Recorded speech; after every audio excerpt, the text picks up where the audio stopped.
오늘 우리에게 주시는 하나님의 생명의 말씀 마태복음 24장 37절에서부터 44절의 말씀을 믿음으로 함께 봉독합니다. 마태복음 24장 37절에서 44절입니다.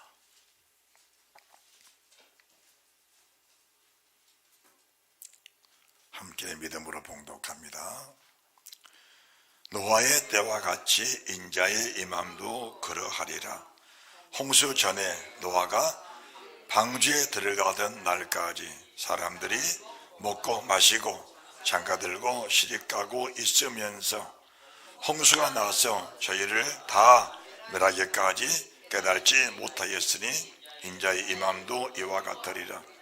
그때에 두 사람이 밭에 있음에 하나는 데려감을 당하고 하나는 버려둠을 당할 것이요, 두 여자가 매를 갈고 있음에 하나는 데려감을 당하고 하나는 버려둠을 당할 것이니라. 그러므로 깨어 있으라. 어느 날에 너희 주가 임할는지 너희가 알지 못함이니라. 너희도 아는 바니 만일 집주인이 도적이 어느 경점에 올 줄을 알았다면 깨어 있어 그 집을 뚫지 못하게 하였으리라. 이러므로 너희도 예비하고 있으라. 생각지 않을 때에 인자가 오리라. 인자가 오리라.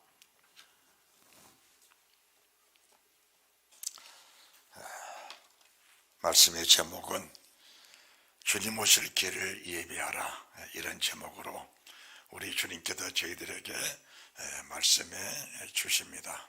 은혜가 넘치시기 바랍니다. 하나 좀 여쭤볼까요? 주님이 다시 오신다는 사실이 정말 믿어지십니까? 정말 믿어지셔요? 그러면은 내가 세상을 떠나는 것은 다 믿어져요. 내가 세상을 떠나는 것은. 그렇지요? 내가 한번 죽는 건 사람이 정한 것이니까 다 믿어져요. 그 후에 내가 다시 살아난다는 사실이 정말 믿어지는가? 정말 믿어지는가?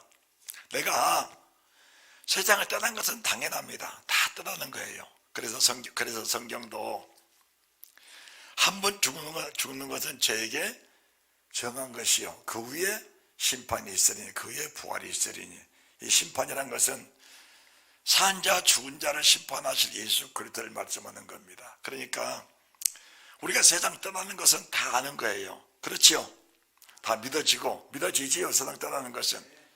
그러면은 세상 떠난 이후에 내가 다시 살아난다, 그 사실이 정말 믿어지는가, 그걸 지금 물어보는 겁니다. 정말 믿어지는가? 정말 믿어지는가? 그러면 이제 내가 정말 믿어지냐 안 믿어지냐, 그것을 어떻게 분별할까? 그 분별하는 것은 잠을 자는 것처럼 그렇게 살면은 나는 앞으로 부활한다, 부활이 있다, 이게 믿어집니다. 그것은 이제 술 취한 사람처럼 몽롱하게 사는 그런 사람이 아니고 바른 정신을 가지고 바른 마음을 가지고 살면서 나는 지금 많이 피곤하다, 힘들다, 그래서 깊은 잠을 자야 된다. 그리고 이 잠이 해가 뜨고 날이 새면은 반드시 깨어난다는 사실이 믿어지면은 밤의 잠을 편안하게 잘 수 있는 겁니다. 그런데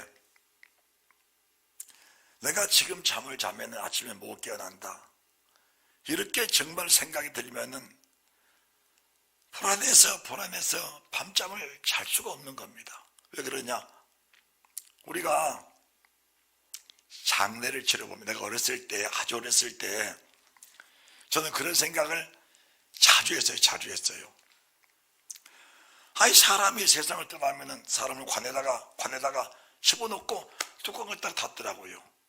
그래서 답답해서 어떻게 사냐, 저 관뚜껑을 닫아버리는데 숨도 못 쉬겠다.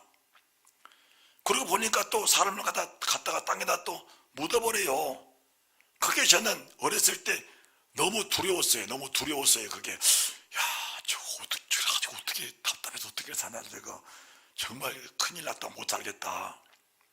어렸을 때 그런 생각이 들더라고요. 그러니까 어려서 그런 생각은 아무나 하는 게 아닌데, 그게 하나님이 내게 주신 마음 같아요. 하나님이 주신 마음. 그리고 이제 예수님을 이렇게 믿고 성경을 보고 믿음을 갖다 보니까, 한 번 죽는 건 다 맞이하는데, 세상 사람은 내가 믿든지 안 믿든지 간에, 믿든지 안 믿든지 상관없다. 다 살아난다.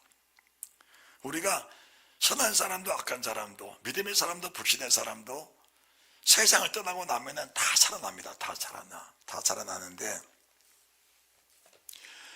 부활의 소망이 없는 사람은 살아날 때 얼마나 끔찍한 모습으로 살아나냐. 그것을 내 영은 알아. 내 영이 아니까. 세상에 가장 무서운 게 뭐냐? 가장 무서운 게 죽음이에요. 죽음. 세상에 가장 무서운 게 죽음입니다. 그래서 만약 죽을 일이 생기면 불안해서 못 살다가 그 죽음의 영에 붙잡혀서 결국은 죽는 겁니다. 그렇게 죽으면 부활할 때 사망의 부활체입니다. 사망의 부활체라는 것은 제가 성경대로 정확하게 말씀해 드릴게요. 우리 몸이 다시 살아날 때에는 우리 똑같은 몸으로 살아나는데 영원히 죽지 않은 몸으로 살아납니다. 영원히 죽지 않은 몸으로 살아나. 그것이 믿는 사람에게는 얼마나 큰 소망입니까? 다시 죽음도 없고 그 부활체는 아픔도 없고 괴로움도 고통도 없는 그런 부활체를 보라는 사람이 있는가 하면은, 영원히 죽지 않는 사망의 부활체, 십판의 부활체로 만약 부활하게 된다면은 그 부활체가 지옥 불못에서 영원한 고통을 당하며 살아갈 수밖에 없는 것이 성경입니다. 성경이에요. 그래서 이런 사망의 부활체로 부활할 생각하면 사람이 두렵고 무서워서 죽을 수가 없는 겁니다. 그게 영입니다. 영.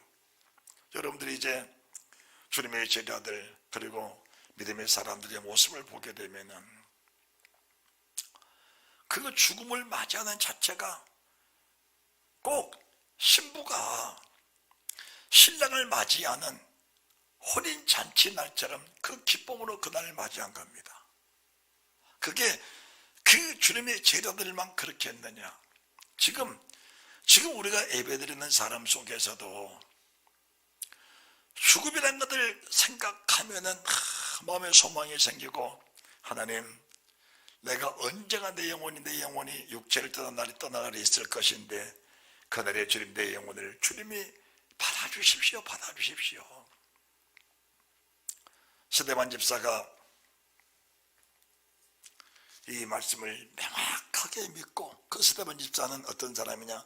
성령과 지혜가 충만한 사람이라고 했습니다. 믿음이 충만하다, 성령이 충만하다, 지혜가 충만하다. 이 지혜는 사람의 지혜가 아니고 말씀에 대한 지식이 스데반 집사에게 충만한데, 그가 이 성경대로 말씀을 증거하다가 돌에 맞았어요. 돌에 맞아. 그리고 본인이 죽는 것을 알았습니다. 그때 스데반 집사는 뭐라고 고백하냐? 아버지여, 내 영혼을 받아주옵소서. 그렇게 고백을 한 겁니다. 그렇게 고백을 해. 그러니까 내 영혼이 주의 품에 안기는, 내 영혼이 주님 품에 안기는 그 위대한 축복을 스데반 집사 속에는 성령과 믿음이 충만한 사람이다. 여러분, 믿음이라는 것은 내가 믿음으로 살았어. 어느 권장이 그러더라고요. 목사님, 내가 평생 믿음으로 살았습니다. 세상 어려움도 환난도 믿음으로 잘 이겨나왔습니다. 내가 믿음이 있습니다. 그러더라고. 세상 피조물을 다스린 믿음과 내 영혼을 아버지 손에 부탁하나이다. 우리 주님이 세상을 떠나시며 십자가의 세상을 떠나시면서 아버지요, 내 영혼을 아버지의 손에 부탁합니다. 그것이 이 세상 모든 믿음의 사람들의 고백이 되기 위해서 성경은 그렇게 기록이 되어 있는 겁니다. 그러면은 십자가라는 것은 얼마나 고통스럽고, 그 얼마나 고통스럽고 얼마나 아프면은 사람이 죽겠어요. 얼마나 아프면. 그러니까 온몸에 피가 다 흘러버린 겁니다. 온몸에 물이 다 빠져버린 거예요. 그 40도가 넘는 태양, 그 태양 아래다가 벌판에다가 아무 그들도 없이 그냥 십자가에 못을 박아서 세워놨으니 그 뜨거움과 목마름이 얼마나 심했겠습니까? 그러니까 주님께서 내가 목마르다, 그것은 목에 타는 고통 속에서 죽음의 두려움이 있는 것이 아니고, 아버지요, 언제 내 영혼이 육체를 빠져나가겠습니까? 그 빠져나가는 순간을 기다리고 사모하는 그 주의 마음이 믿는 사람들의 동일한 마음이라는 사실을 믿으시기 바랍니다. 우리가 그 믿음을 가지고 살아야 돼요. 그 믿음을. 그리고 그 믿음을 갖도록 기도를 해야 되는 겁니다. 오늘 이 말씀을 들으시면서 믿음이 뭐냐, 믿음이. 그리고 왜 예수를 믿냐, 왜 교회가 지금 점점 쇠퇴해가고, 왜 교회가 숫자가 줄어들고, 왜 젊은 애들이 교회를 떠나버리고 나이가 많이 들면 교회를 왜 떠나야 되느냐. 그것이 무엇인가 잘못된 진리, 잘못된 말씀을 증거하다 보니까 가난할 때 예수 믿었고, 병들 때 예수 믿었고, 어려운 시험 닥쳤을 때 예수 믿었는데 가난한 사람이 부하게 되고 병든 사람이 고쳐지고 어려운 시험 문제가 해결되니까 교회를 떠나버린 겁니다. 내가 더 이상 예수 믿을 이유가 뭐가 있느냐. 두 번째는 세상 시험 속에 어떤 사람이 시험을 이겨버리고 예수를 믿고 기도하다가 그 시험 자체가 해결이 안 되니까 아이고 예수 믿을 필요가 없다, 교회를 떠나버린 겁니다.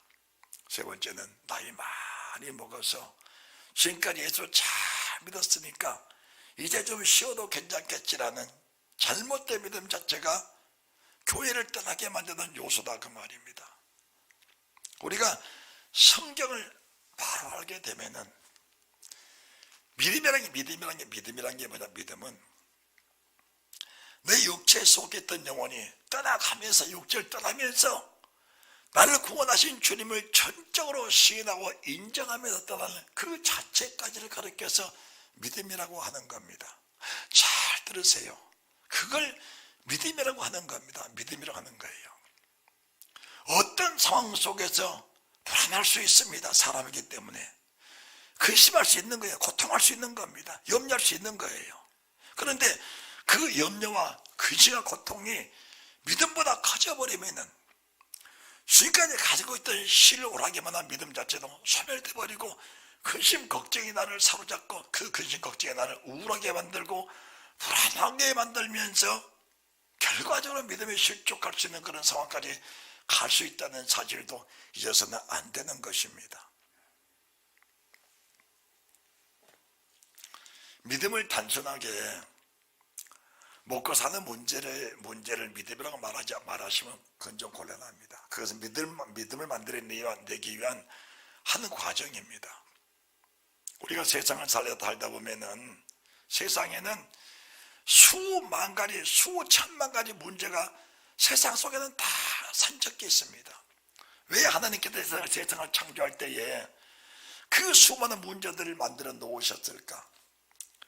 아버지의 마음은 세상의 모든 사람이 영원한 생명 구원을 얻기를 원하시고 영원한 말씀 속에서 주님과 하나 되기 원하시는 그 마음이 계시기 때문에 세상 모든 만물, 육체를 지으실 때 그냥 흙 한 덩이로 사람을 지었습니다. 그러면 똘똘 뭉쳐서 뼈만 가지고 딱 사람 만들 수 있어요. 뼈만 가지고. 아니 그냥 살만 가지고 사람 만들 수 있어요. 그런데 우리 몸속에는 뼈만 있냐, 살만 있냐, 신경, 세포, 조직, 피, 내 속에 있는 내 속의 기능들을 세상 의학으로 분별할 수 없을 만큼 복잡한 뇌 기능이 있습니다. 육체 속에 수많은 기능을 만들어 놓으신 거예요. 그러니까 병도 만 가지가 더 돼, 병이 만 가지가 더 됩니다. 그 모든 기능을 만들어 놓으신 목적이 우리가 세상 떠날 때 그 주님을 찾도록 신뢰하고 경외하면서 그 영혼을 붙잡아내신 주를 의지하며 살아갈 수 있도록 그 끈을 만들어 놓으신 겁니다. 근데 사람들은 그 성경을 모르고 주를 모르기 때문에 어디에다 인생을 허비하느냐? 그 문제에다가 인생을 허비해버립니다. 그 문제에다가. 그 문제 속에는 감정이 있지요. 그 문제 속에는 육신의 정욕이 있지요. 안목의 정욕이 있죠. 이생의 자랑이 있죠. 욕심이 있지요. 여러분이 성경을 한번 더 깊이 보시면 알겠습니다만은 사람이 세상을 태어날 때 두 가지를 가지고 태어납니다. 하나는 음란입니다. 두 번째는 욕심이에요. 그것은 세상 모든 사람이 다 가지고 태어난 겁니다. 우리가 세상을 태어날 때 이 두 가지 기능은 모두가 다 가지고 태어난 거예요. 그러면 그 두 가지 기능은 세상 떠날 때까지 없어지지 않는 겁니다. 그것을 믿음으로 누르는 순간 그냥 눌려 있는 것이니 그 기능이 사라진 게 아니에요. 사라진 게 아닙니다. 그런데 유대 민족들은 예수를 잘 믿고 사니까 나는 그런 음란 같은 건 없어. 욕심 없어. 이렇게 얘기해 왔습니다. 그게 없다 여겨지는 순간 이미 그 영에 사로잡혀 살아가고 있다는 사실을 인정할 수 있어야 되는 겁니다. 자, 요한복음 8장 41절 보시기 바랍니다. 요한복음 8장 41절.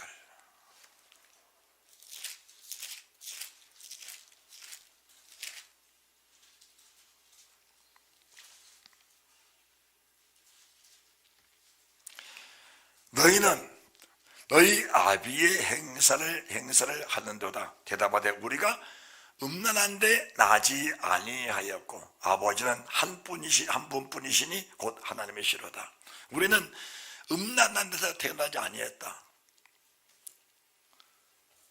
우리 주님은 지금 여러분들이 자 37절 보시기 바랍니다. 나도 너희가 아브라함의 자손인 줄 아노라. 그러나 내 말이 너희 속에 있을 곳이 없으므로 나를 죽이려 하는도다. 나는 내 아버지에게서 본 것을 말하고 너희는 너희 아버지에게서 들은 것을 행하느니라. 대답하여 가로되 우리 아버지는 아브라함이라 하니 예수께서 가라사대 너희가 아브라함의 자손이면 아브라함의 행사를 할 것이 아니냐. 아브라함의 자손이냐? 아브라함의 자손이면 아브라함이 하는 그대로 사는 것이 아브라함의 자손이 아니냐. 그러면 아브라함은 어떤 사람이냐? 자기의 부족함을 늘 인정하는 사람입니다. 육신의 욕심을 늘 인정한 사람입니다. 그래서 우리 아버지가 명하신 것마다 명하실 때마다 나는 욕심장이야. 본토 친척 아버지 집을 떠났지만은 롯에 대한 욕심이 있었어. 하글에 대한 욕심이 있었어. 이스마엘에 대한 욕심이 있었어. 이삭에 대한 욕심이 있었어. 세상 모든 가지고 있는 욕심들, 전쟁을 치르고 나서 노예물 속에서 그 속에는 금은 보화들을 가지고 싶은 욕심도 있었어. 그런데 그 욕심이란 것이 내 속에 발동할 때마다 주의 말씀, 주의 명령이 내게 지배적으로 왔을 때에 육신의 욕심을 다 짓누르면서 주의 말씀을 따라 순종했던 사람이 아브라함이다. 그 말씀입니다. 그러면 이제 우리가 여기서 욕심은 다 가지고 있는 겁니다. 음란한 욕심, 세상 명예 욕심, 세상 모든 욕심인데 그런 욕심들은 내 속에 잠자리에 있는 것들이라 언제든지 발동합니다. 발동할 때 발동하는 것은 기정사실입니다. 세상을 태어날 때 가지고 나왔기 때문에. 그런데 오늘 유대인들이 뭐가 문제냐? 나는 음란하지 않다는 겁니다. 그러면은 음란이 않다는 것은 이미 그 영에 붙잡혀서 잠식되어 있는 상태를 말하는 겁니다. 그러면은 내가 음란하다니 고백을 할 수 있는 그 은혜가 뭐냐? 영이 맑아지고 깨끗해지니까, 영이 맑아지고 깨끗하고 주님과 하나 되는 삶을 사니까 영의 분별이 됩니다. 영의 분별이 돼. 그러니까 하나님의 사람 바울 사도가 그렇게 믿음으로 살고 그렇게 말씀대로 살면서 나는 죄인 중에 예수라는 고백할 수 있는 것이 여기 말씀이 충만하니까 내 속에 잠재되어 있는 것들이 항상 발견이 되는 겁니다. 그러니까 하나님, 나는 음란에서 태어났습니다. 내 속에 욕심이 많습니다. 하나님, 이것들을 지배하고 이걸 관리할 수 있는 힘이 내게는 없습니다. 왜?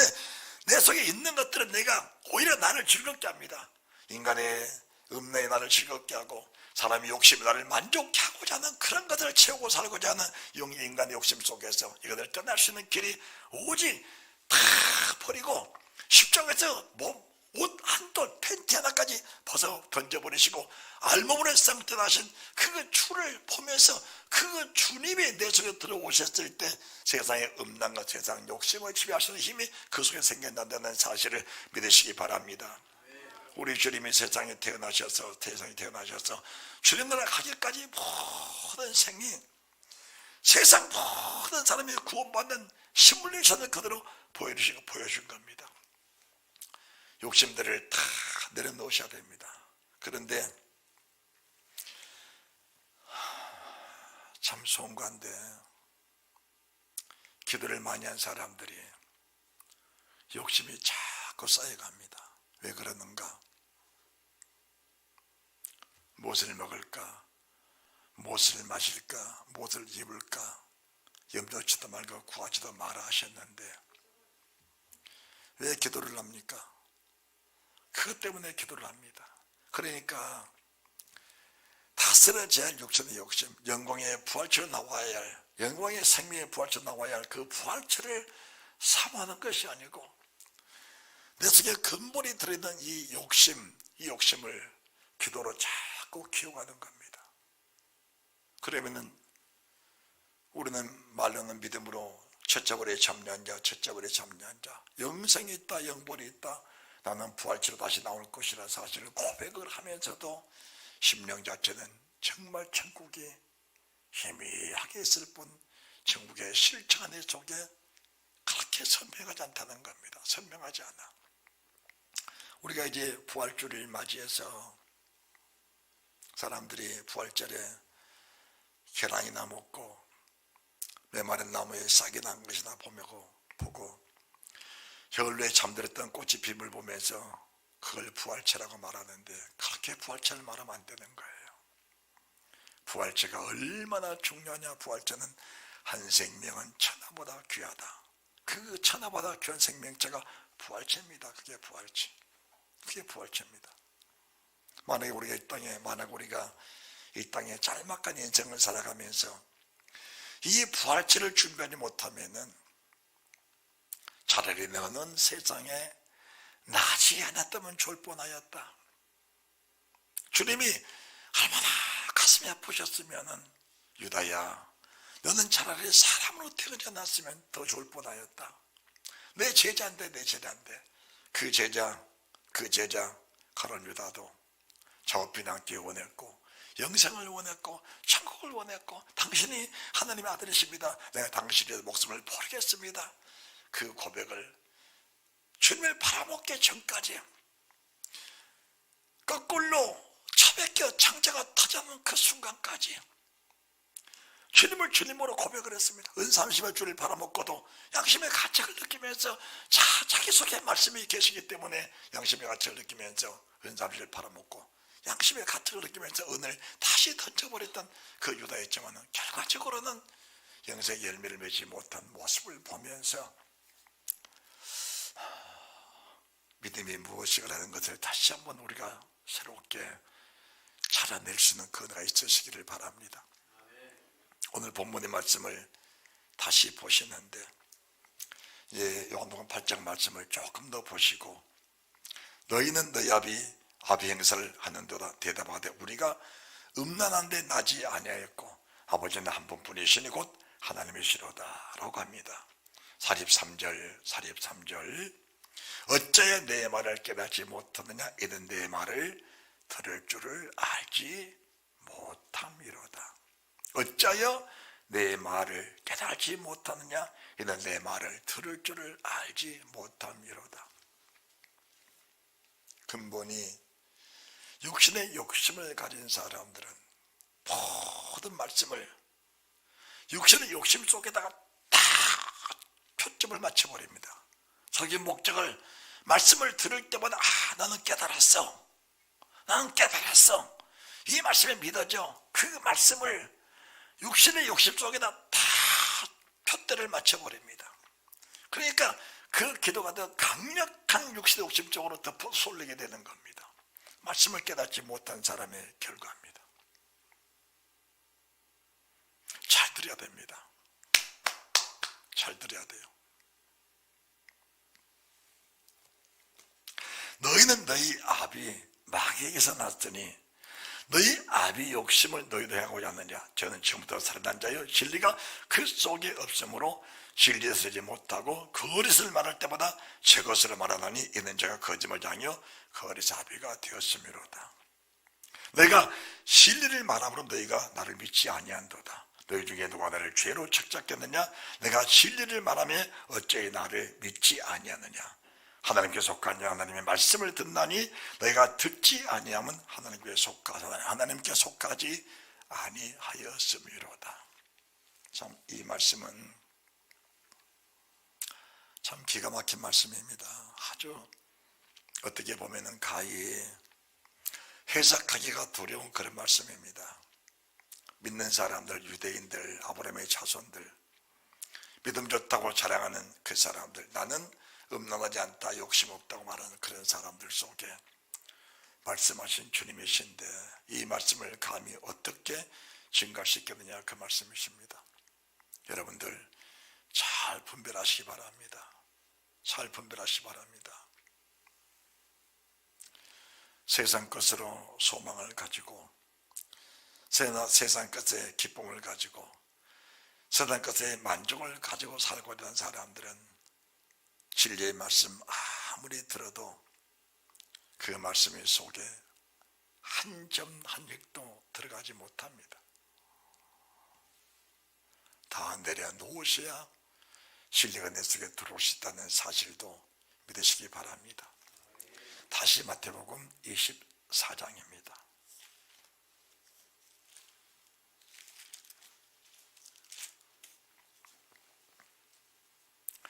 노아의 때와 같이 인자의 임함도 그러하리라. 홍수 전에, 홍수 바로 직전입니다. 홍수 바로 직전. 노아가 방주에 들어가던 날까지입니다. 여러분들 성경을 또박또박 잘 보시기 바랍니다.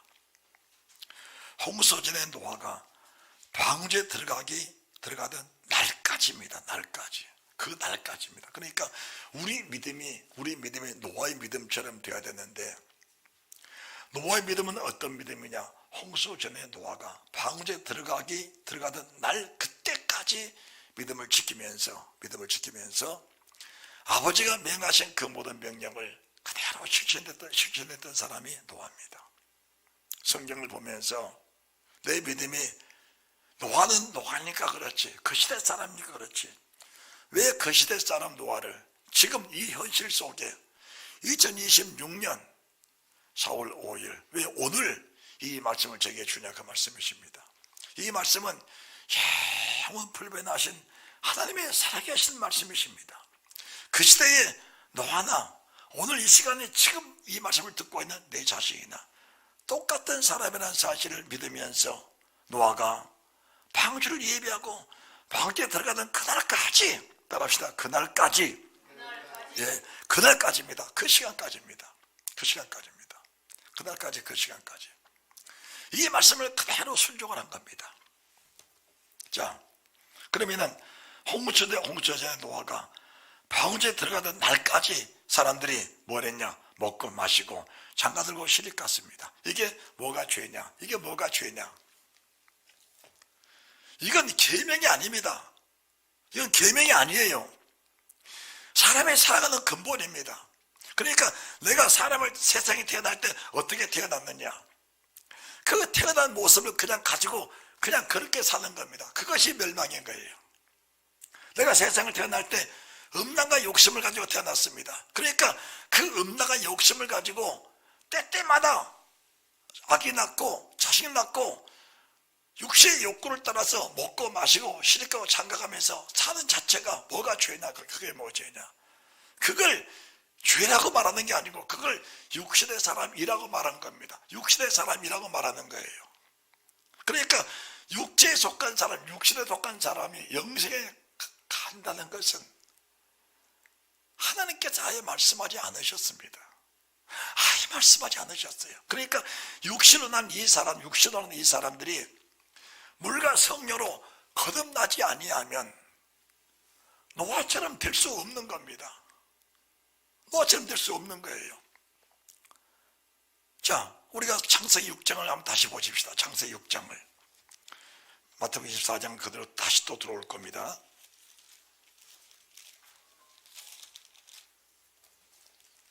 창세기 6장 5절입니다. 여호와께서 사람의 죄악이 세상에 가능한가? 그 마음의 생각의 모든 계획이 항상 악할 뿐임을 보시고 땅 위에 사람 지으셨으면 한때 나사 마음에 근심하시고 7절 아주 중요합니다. 7절 다 같이 시작. 가라사대 나의 창조한 사람을 내가 지면에서 쓸어버리되 사람으로부터 육축과 기는 것과 공중의 새까지 그리하려니 이는 내가 그것들 지었음을 한탄함이니라. 사람들과 육축과 기는 것과 공중의 새까지. 육축 짐승입니다. 새 기는 것, 세상의 모든 호흡하는 모든 것들. 그러니까 사람이 짐승의 생각, 새의 생각, 기는 것의 생각, 이 생각을 가지고 사는 사람들이 짐승 같고 새 같고 기는 것 같다. 뱀처럼 기어다니고 짐승, 새, 사람이 세상을 태어날 때 이들과 같은 흙으로 지어받은 사람이고 이들의 동질성을 가진 사람의 마음으로 태어났기 때문에 하나님의 은혜를 입지 않고 성령으로 거듭나지 않는 사람들은 사람은 사람인데 짐승처럼 새처럼 기는 것처럼 똑같은 형체를 가지고 살다가 함께 멸망을 받는다, 그 말씀입니다. 이해가 되는지 모르겠어요. 이해를 하셔야 됩니다. 그러니까 하나님의 원수가 누구냐? 하나님의 생각, 하나님의 원수가 사람이 육신의 생각을 가지고 사는 자체가 하나님의 원수인 겁니다. 육신의 생각을 가지고. 육신의 생각은 사람이기 때문에 끊어지지 않는 거예요. 육신의 생각은 끊임없이 발생합니다. 그러면은 육신의 생각을 분별할 수 있는 것이 무엇이냐? 분별할 수 있는 무엇이냐? 육신의 생각 속에 하나님의 성령의 영광이, 하나님의 성령의 뜻이 깃들지 않는 것들이 다 육신의 생각으로 맞는 겁니다. 육신의 생각으로 보면 맞는 겁니다. 육신의 생각. 이게 분별이 안 되면은 그 생각이 자연스러운 것처럼 그 생각 속에 묻혀 살면서 그 생각을 키워가며 사는 것이 인간입니다. 이게 짐승이고 이게 새고 이게 기는 것들입니다.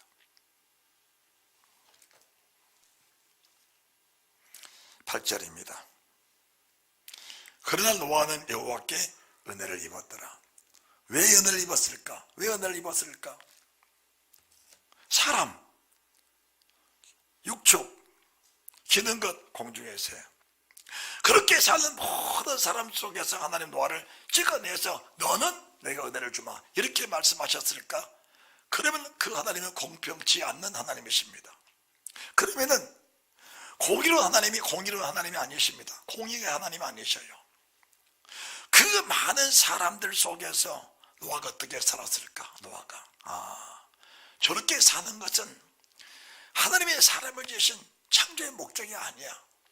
저렇게 사는 것은 사람을 지으신 하나님의 목적이 아니야. 사람은 하나님의 영광이 되어야 하고 하나님의 찬송이 되어야 돼. 나는 그렇게 배워왔어. 에녹이, 내 우리 할아버지가 하나님을 섬길 때에 내게 그렇게 말씀하셨어. 아니, 노아뿐이 아니고 노아뿐이 아니고 에녹의 후손들에게 이렇게 가르치셨어. 그런데 그 가르침을 받은 사람들이 여전히 사람의 생각, 육신의 생각을 버리지 않고 그대로 세상 사람들은 똑같이 살아왔어. 그런데 노아가 하나님을 분명히 알 수 있는 것이 무엇이었냐? 저림에는 짐승과 다를 바가 없어. 육축, 공중에서의 기른 것과 다를 바가 없어. 저것들은 한꺼번에 멸망받을 대상들이야. 심판의 대상들이야. 그게 명확하게 왔던 겁니다. 명확하게 왔어. 왔으면은 믿어진다는 것은 액션입니다. 믿어지는 것은 행동입니다. 믿어졌으면 당연하게 마땅히 믿음으로 살아가면서 그 믿음의 열매를 맺혀가야 되는 거예요. 할렐루야. 우리가 부활체가 정말 믿어진다면 부활체를 만들어 가야 돼요. 부활체를 세워가야 되는 거예요. 그런데 무심하게 교회 왔다가 그냥 예배드리고 시간 됐으니까 예배드리고 무심하게 갔다가 그냥 세상 똑같이 사는 거예요. 똑같이 살아. 생각 없이 사는 겁니다. 때가 되면 밥 먹고 때가 되면 시집가고 장가가고 아기 놓고 뭐하고 분적에 사는 겁니다. 그게 나쁘다는 거 아닙니다. 나쁘다는 게 아니에요. 이제 마태복음 24장을 더 보게 되면 여러분들이 분별할 것인데, 노아는 여호와께 은혜를 입었더라. 누구에게 은혜를 주실까? 자, 9절입니다. 노아의 사정은 이러하니라. 노아가 사는 모습이 이러하니라. 따라합시다. 노아가 사는 모습이 이러하니라. 이 말씀은 믿음으로 사는 것이 이런 것이라는 걸 노아가 보여준 겁니다. 노아의 사적이라니라. 진병주의 사적이라니라. 이 속에다가 자기 이름을 넣고 진병주 목사의 사정은 이러하니라. 진병주는 의인이요 당시 완전한 자라. 그 하나님과 동행하였으며 그가 새 아들을 낳았으니 생각하여 똑같은 아들 낳고 똑같은 자식을 낳았음에도 불구하고 노아는 하나님께 은혜를 입은 겁니다. 어떻게 입었을까? 진리의 말씀은 반드시 그 말씀이 10번 있어. 이 말씀은 살아계신 하나님이시오. 하나님 어디 계시냐? 이 말씀 속에 하나님이 계시오. 내가 믿음으로 살면은 6장 7절에 사람들, 죽들, 공중의 새들, 땅에 기는 것들 다 심판을 받고 멸망받을 때 나는 멸망의 대상이 아니고 나는 상급의 대상이야. 이 사실이 믿어지니까 세상을 따라 살면, 욕심 따라 살면서 욕심이 채워질 때 얻는 기쁨, 그것도 기쁨입니다. 기도하고 응답받았어요. 세상 것을 구하면서 응답받는 그 기쁨도 그것도 기쁨입니다. 이것은 없어질 기쁨입니다. 없어질 기쁨. 이거는 소멸되는 기쁨이에요. 이 기쁨 속에 잡혀있는 사람이 기독교 중에는 약 90% 이상이라고 보면 맞습니다. 믿음으로 살면서 세상가를 끊어내고 세상가를 끊어내고 주님이 주시는 희락과 기쁨이 내 속에 오면서 그 기쁨을 가지고 살면서 하나님의 영광을 바라보고 사는 그 기쁨이 커지면 커질수록 노아는 완전한 사람으로 변화되는 그 은혜를 가지고 살기 위해서 믿음으로 사는 우리 지혜의 목표가 되어야 된다는 사실을 믿으시기 바랍니다. 그게 부활체를 가진 부활체를 삼는 사람의 모습입니다. 부활체를 삼는 사람의 모습입니다. 그게 모습이에요. 그러니까 노아는 다른 게 아닙니다. 내가 믿음으로 잘 사는데 하나님에게 뭘 시켰냐? 노아야 방주를 지으라는 겁니다. 그것은 믿음으로 잘 살아가니까 노아야 내가 내게 이런 복을 줄게, 이런 큰 덩어리를 줄게, 이런 땅을 줄게, 이런 집을 줄게, 이런 농토를 줄게, 이런 벼슬을 줄게. 그게 아니고 방주를 지어라. 뭘 말합니까? 예비하라. 따라합시다. 예비할 길을 열어주신, 예비할 길을 만들어 주신 겁니다. 주반을 준비하는 길을 만들어 주신 겁니다. 그게 믿음으로 사는 사람들 받을 최고의 혜택이 된 사람들, 그 혜택 자체를 무시해버린 겁니다. 무시해버려. 왜 무시하냐? 누군가가 말했어. 너는 이미 구원받았다고, 너는 영생하다고, 너는 천국 간다고 누가 잘못 말했어. 그런데 이렇게 완전하게 사니까 하나님 노아에게 뭘 주셨냐? 방주를 질 수 있는 길을 주신 겁니다. 그 방주를 짓는 것이 쉬운 일입니까? 어느 학자들 말하기를 방주를 120년을 지었다는데 120년까지는 아니고요. 그건 아닙니다. 어쨌든 1년을 짓건 2년을 짓건 방주를 짓는 것은 몇십 년이에요. 그러면 그 몇십 년 동안을 모든 내 육신의 삶, 내 모든 삶의 모든 소유를 사람이 하나님이 주신 지혜와 총명과 명철과 능력과 재물과 모든 시간들을 주님만을 준비한 일에 전력을 다 부은 겁니다. 왜 그럴까? 세상 모든 비료세계를 다 가진 것보다, 다 가지고 누린 것보다 주님만을 오늘 준비한 것이 더 크고 더 영화롭기 때문에 그 세상 모든 만물을 뛰어넘는 자체를 가리켜서 부활체를 가지는 믿음이라고 말을 하는 겁니다. 믿음으로 말하는 거예요. 그러니까 우리 속에 부활의 소망이 차고 넘치지 않는 순간까지는 그 자체를 가리켜서 믿음은 믿음인데 세상을 향한 믿음으로 본 맞는 겁니다. 육신을 향한 믿음으로 맞는 거예요. 육신의 믿음으로 맞는 겁니다. 그 속에는 만물을 다스릴 권세가 그 속에 다 있는 겁니다. 왜 무슨 말이냐? 방주를 다 짓고 나니까 어떤 믿음이 생겼냐? 내가 이제 방주를 짓고 있는 순간까지는 세상의 어떤 만물도 나를 침해할 것은 아무도 없다. 그러니까 방주를 짓고 나서 사자야 이리 오너라, 호랑이야 이리 오너라, 고마 이리 오너라, 코끼리야 이리 오너라, 세상 모든 그 악한 짐승들, 사람을 잡아먹는 짐승들 오라 하니까 오는 겁니다. 그게 어디서 오는 것일까? 그 전에는 그것들을 피해서 하나님 호랑이에게 잡혀먹지 않게 하옵소서, 사자를 이길 수 있는 힘을 주옵소서, 하나님 사자를 물칠 수 있는 능력을 주옵소서, 세상에 사자 같은 일들, 호랑이 같은 일들, 코끼리 같은 일들, 그런 막 독사 같은 일들이 너에게 닥칠지라도 독사야 이리 오너라.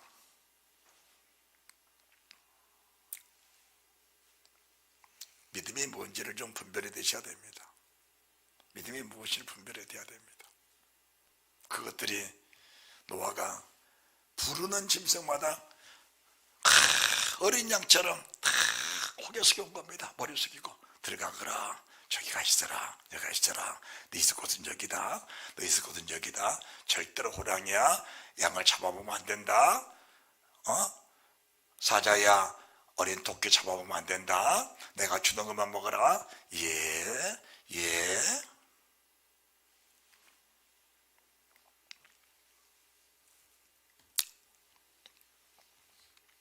이런 영화로운 믿음의 세계를 분별을 못하면은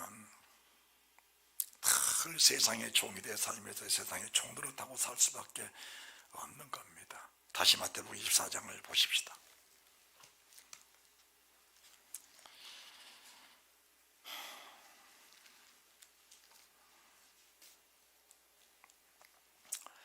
(37절입니다) 노아의 때와 같이 인자 이맘도 그러하리라. 홍수 전에 노아가 방주에 들어가던 날까지, 사람들이 방주에 들어간 날까지 두 사람입니다. 노아와 세상 사람입니다. 이 세상 사람이라는 것이 다 불신자야, 그건 아닙니다. 창세기 5장과 6장 한 장 차이인데, 창세기 5장에서는 믿음의 계보가 그대로 나와 있습니다. 아담, 셋, 에노스, 게난, 마딜, 야렛, 에녹, 무드셀라, 세맘, 야벳, 메독셀라, 라멕, 노아, 세맘, 야벳. 믿음의 조상들, 믿음의 하나님을 경외하고 섬기는 믿음의 조상들 계보를 다 말하고 나서 그 다음 바로 이어서 노아의 홍수가 바로 나온 겁니다. 그러니까 여호와께 제사를 드리고 예배도 드리고 여호와 이름도 부르고 하나님을 찬송도 하고, 이런 사람 속에서 영의 사람이냐 육신의 사람이냐, 짐승의 소욕이냐 성령의 소욕이냐, 이것이 내가 아무리 문제를 해결하려고 해도 해결은 안 된 겁니다. 다만 여러분들이 주님 나를 긍휼하게 해 주옵소서, 그 고백이 인간의 삶 속에서 끊임없이 나와야 됩니다. 하나님, 내 육체에서 일어나는 이 음란을 내가 피할 수가 없습니다. 육체 속에 일어나는 이 욕심을 내가 어떻게 짓누를 수가 없습니다. 하나님, 내가 사람임을 주께서 기억해 주옵소서. 내 속에 짐승의 요소가 있음을 기억해 주옵소서. 내 세상을, 내가 세상을 태어날 때 가지고 나온 이것을 내가 어떻게 버릴 수 있겠습니까? 주님이 은혜를 주지 않으시면 이것을 누를 수가 없습니다. 따라합시다. 하나님, 이것을 누를 힘이 내게는 없습니다. 이와 같이 성령도 연약함을 도우시다니 우리가 마땅히 빌 바를 알지 못하나 오직 성령의 말을 쓰는 탄식으로 우리를 외치려 간구하시느니라. 로마서 8장 26절 말씀, 내가 연약함을 주께 고백할 때 주님은 내가 안다, 네 연약함을 안다, 네가 무엇을 구할지 알지 못한다. 그것이 정답인데 기도의 목적을 가지고 나와서 이걸 주십시오라고 하는 것이, 그것이 부활체를 위한 믿음이겠느냐. 그게 왜 그렇게 답답할까? 왜 그렇게 답답할까? 영의 세계로 나가는 길을 우리가 알고 간다면 얼마나 쉽겠습니까? 주님 나라 가는 길을 알고 찾아가면 얼마나 쉽겠습니까? 그런데 우리는 그것을 알지 못한 어리고 연약함도 고백할 수 있어야 합니다. 하나님, 오늘도 무릎을 꿇었습니다. 그런데 내가 하나님 마음을 어떻게 합니까? 마땅히 하지 못합니다. 그런데 간구할 수 있는 그 영을 내게 부어주셔서 오직 성령이 내 속에서 그 말을 쓰는 탄식으로 친히 간구해 주시면 우리 주님은 모든 걸 예비하시는 하나님이시라.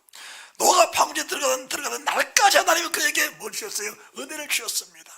노아가 방주에 들어가는 그 순간까지 하나님 뭘 주셨어요? 은혜를 주신 거예요.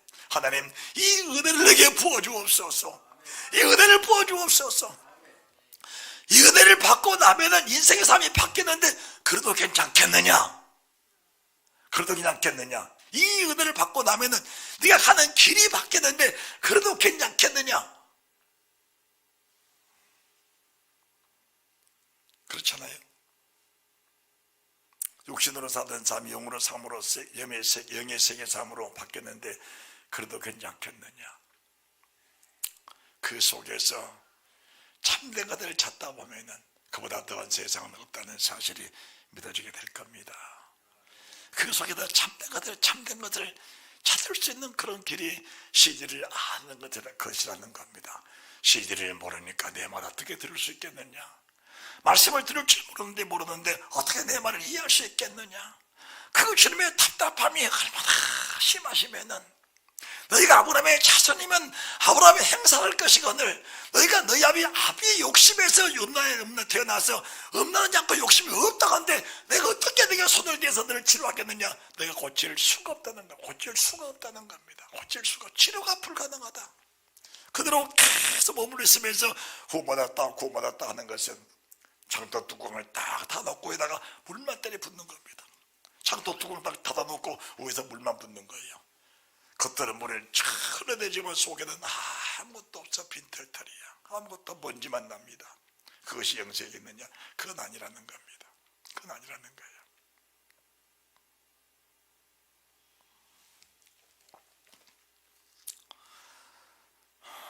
홍수가 나서 저희를 다 멸하기까지 깨닫지 못했으니 인자의 임함도 이와 같으리라.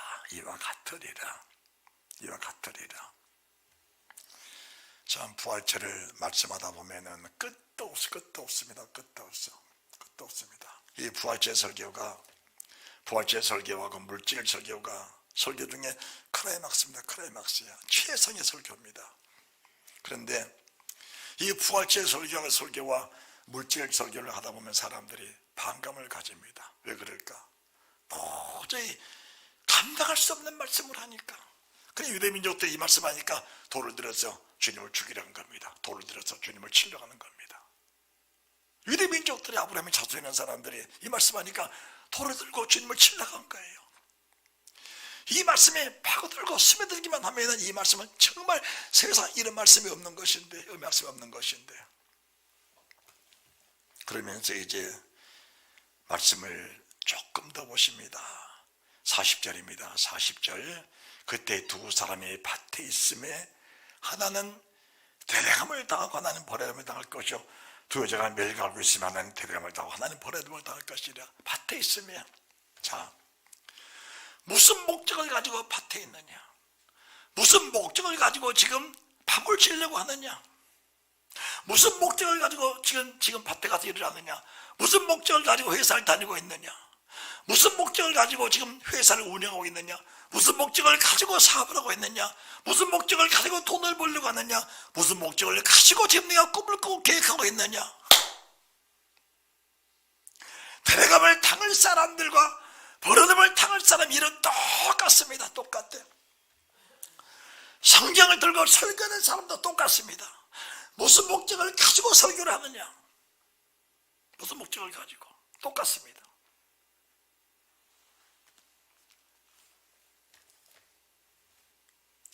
무슨 목적을 가지고 숟가락을 들고 지금 밥을 먹고 있느냐? 똑같습니다.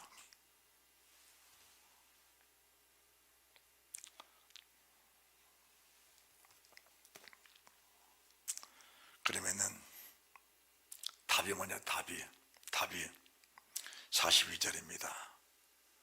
그러므로 깨어 있으라. 주님은 반드시 다시 오신다. 반드시 다시 오신다. 그러므로 어느 날에 너희 주가 임하는지 너희가 알지 못함이니라.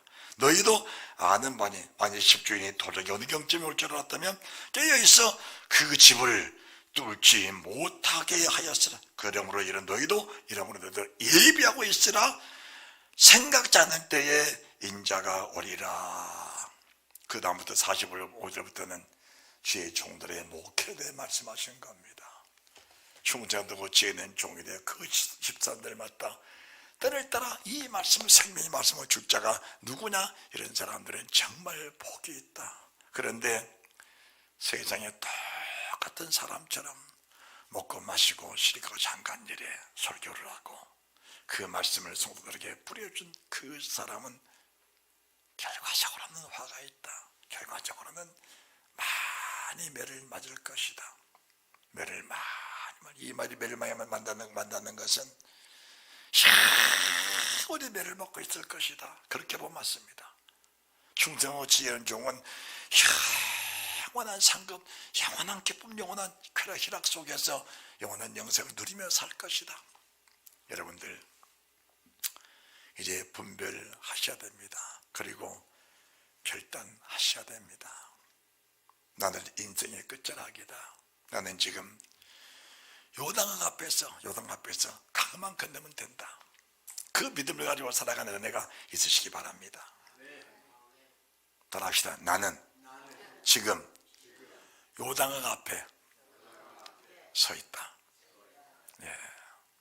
그것은 50이 먹었건 60이 먹었건 70이 먹었건 80이 먹었건 아니 20세만 넘어가면은 다 요단 앞에 서 있는 겁니다. 심판은 다 자기가 책임져야 되기 때문에 20세만 넘어가면 요단 앞에 다 있는 겁니다. 그런데 우리는 요단강 끝자락에 서서 거기만 건너면 됩니다. 그 믿음을 가지고 사는 나와 여러분들이 얼마나 행복한 사람이냐 그 말입니다. 저는 세상 떠나를 기약하면서 그날을 사모하고 살아갑니다. 하나님 나를 언제 불러 가시겠습니까? 그날을 사모합니다. 잠들 때마다 하나님 오늘 저녁 내 영혼이 육체를 떠난다면 내 영혼을 주님 손에 부탁합니다. 환난을 당할 때 시험을 당할 때도 하나님 살려주시오 그 말씀이 아니고 하나님 이제 세상을 그만하면 어떻겠습니까? 하나님 나를 좀 하나님 품에 따라가면 안 되겠습니까? 그런 고백하고 사는 행복한 사람들이 될 수 있다면 하나님의 교회를 세우신 목적, 주의 정을 세우신 목적에 만족하시는 은혜가 있을 줄로 믿습니다. 여러분 예수 믿는 목적이 달성되시는 그 은혜가 있을 줄로 믿습니다. 하나님의 큰 부활의 영광, 부활의 능력이 우리 심령 속에 우리 삶 속에 넘쳐나시기를 주 예수 그리스도 이름으로 축원합니다. 잘 될 것이요.